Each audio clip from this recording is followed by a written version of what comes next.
Quem encontrou Apocalipse 4, diga: eu achei. Verso de número 5, juventude linda que vai morar nos céus. Assim está escrito: do trono saem relâmpagos, vozes de trovões, e diante do trono ardem 7 tochas de fogo, que são 7 Espíritos de Deus. Agora você vai pular para o capítulo 5, verso de número 6. Observe isto que está escrito: então vi no meio do trono, e no meio dos 4 seres viventes e entre os anciãos de pé, um cordeiro, como tendo sido morto. Ele tinha 7 chifres, bem como 7 olhos, que são 7 Espíritos de Deus, enviados por toda a terra. Amém? Jesus quer falar contigo agora. E se você tem ouvidos para ouvir, não me importa a sua idade. Pregador, sou muito novo, é contigo mesmo que Jesus quer falar. Não, isso aí é para os mais velhos, não, é para os mais novos mesmo. Porque como eu vou falar dentro desta pregação, Jesus não olha para uma geração a partir da idade, mas a partir da disposição de ouvir o que ele fala e colocar em prática. Agora nós vamos ver se tem crente aqui dentro. Eu fiz questão de ler 2 versículos com vocês, para que vocês tenham ideia do que é que estava sendo manifesto em visões a João, dentro dos céus. E eu vou começar falando bem devagar, bem baixinho, desse jeito, para que vocês guardem na tábua do seu coração o que é que Deus faz questão de apresentar a João dentro da glória. Existem 7 tochas acesas neste exato momento diante de Deus.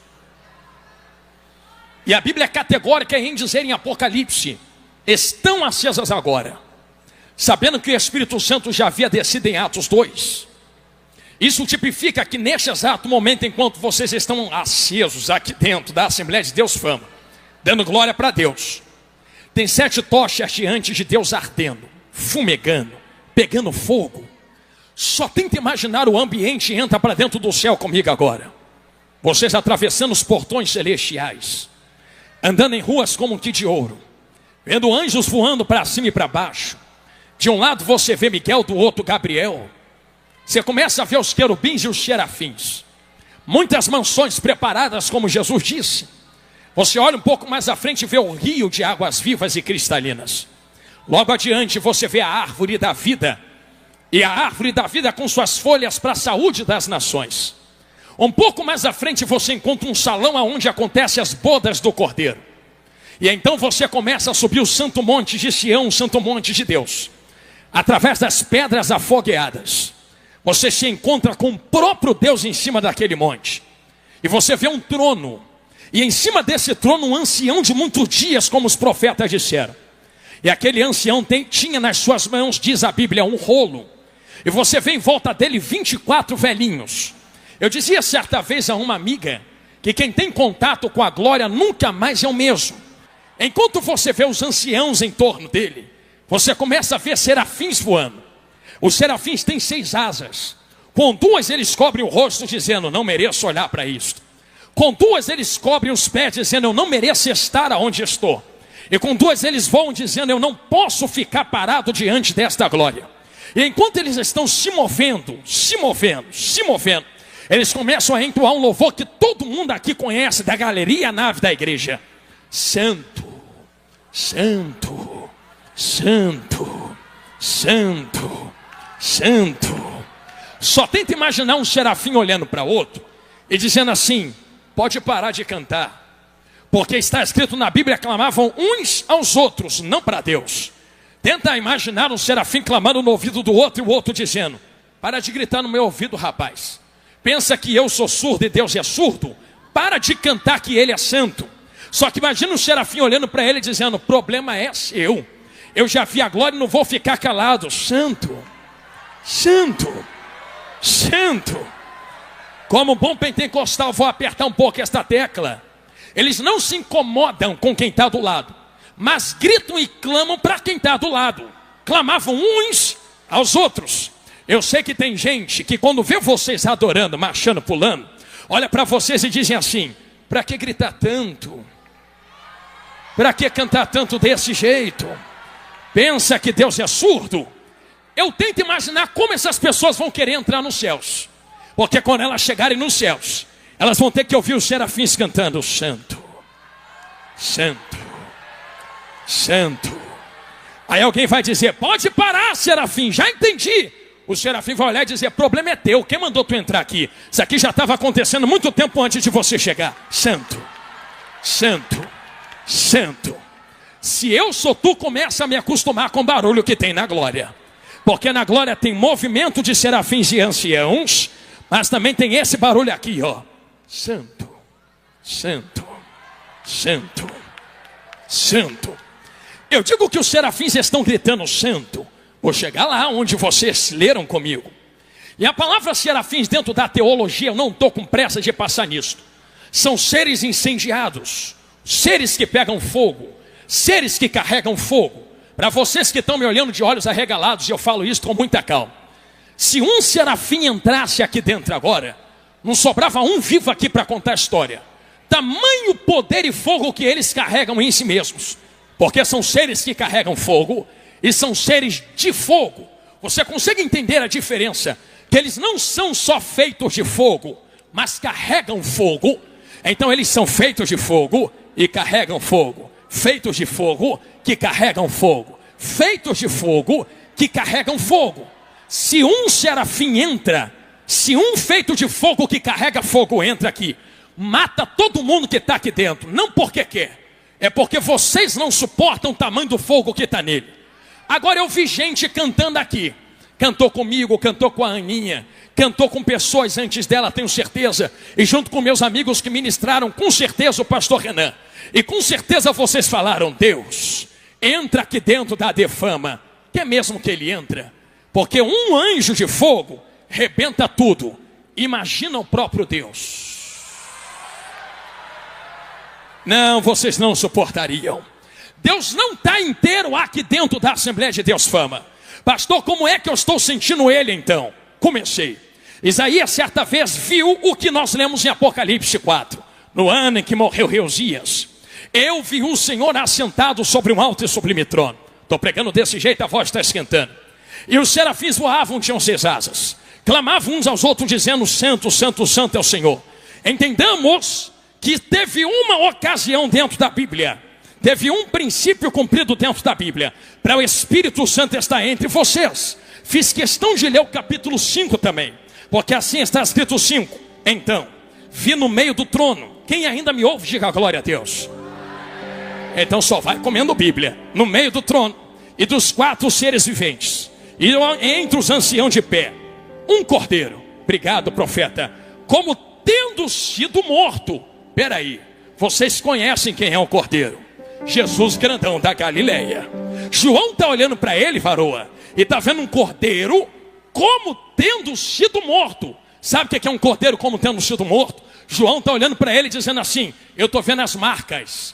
O pescoço do cordeiro está cortado, as mãos estão furadas, o lado está furado, os pés estão furados, está com um buraco de coroa de espinhos. E você sabe que quando a gente mata um boi para fazer churrasco, arranca o sangue e o boi morre, sim ou não?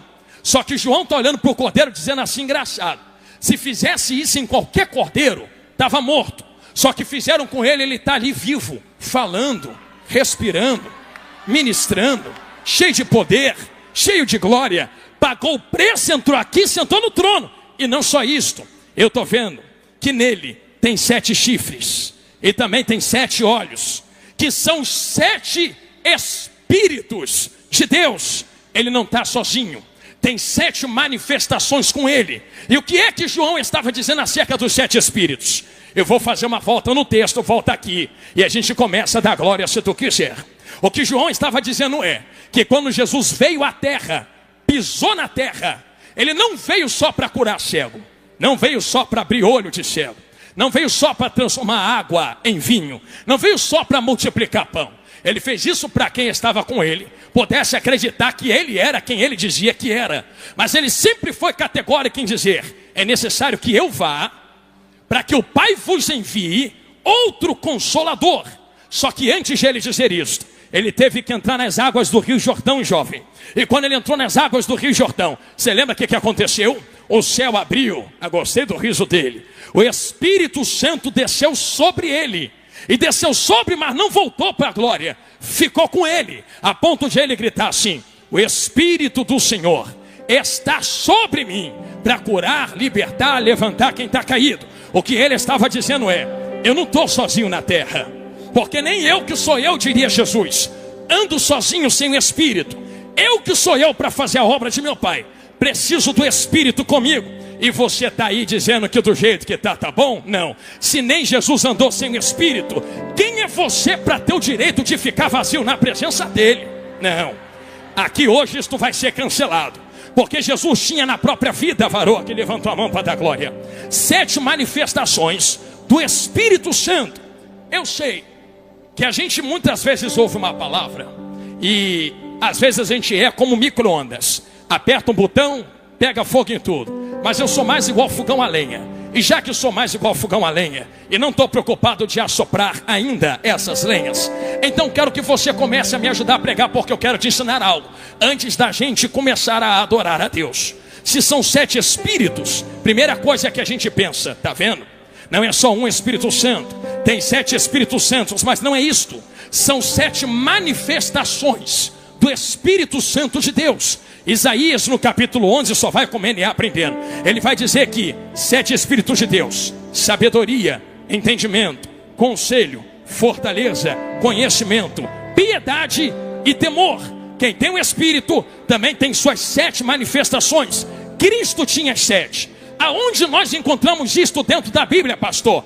Vou engatar a segunda, comecei agora. É assim que nós encontramos. Quando nós olhamos para Deus, para Cristo e para a Santa Trindade através do Espírito Santo, nós entendemos que cada um deles é representado na terra por um elemento. Por exemplo, nós vemos Jesus sendo representado por água, nós vemos o Espírito Santo sendo representado por azeite, e nós vemos Deus sendo representado por fogo.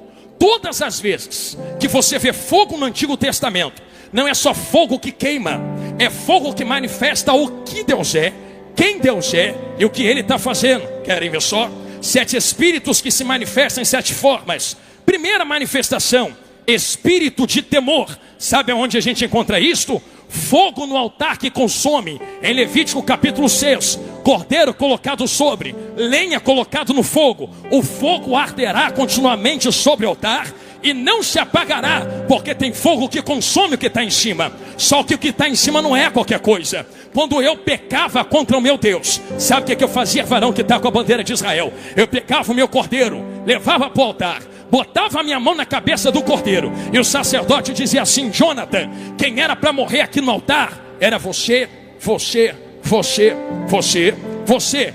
Mas o cordeiro está te substituindo e se fazendo pecado por tua causa.